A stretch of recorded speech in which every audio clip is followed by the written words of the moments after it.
মনে করুন আপনার হাতে এক গ্লাস পানি।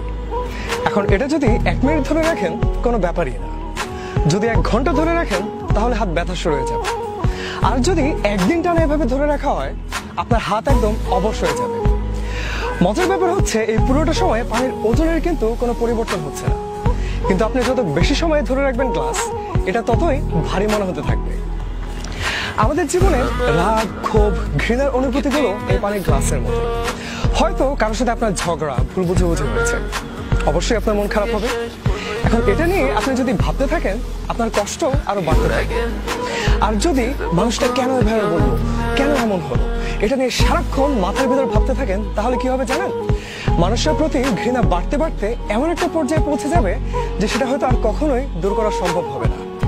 হয়তো ব্যাপারটা আসলে খুব সামান্য ছিল, একটা ভুল বুঝাবুঝি, রাগের মাথায় বলে ফেলা একটা কথা, ছোট্ট কোনো ভুল যেটা হয়তো খুব সহজেই শুধরে নেওয়া যেত। তাই রাগ, ক্ষোভ, ঘৃণা এগুলো কখনো মনের ভেতর জমতে দিবেন না। যদি কখনো কারোর সাথে এমন ঝগড়া বা ভুল বুঝাবুঝি হয়, আপনার ইগোকে ঝেড়ে ফেলুন।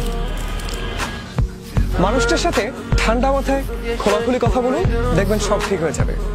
খামাখা মনের ভিতর রাগ বা ক্ষোভ পুষে নিজেকে কষ্ট দেওয়ার কোনো মানে হয় না।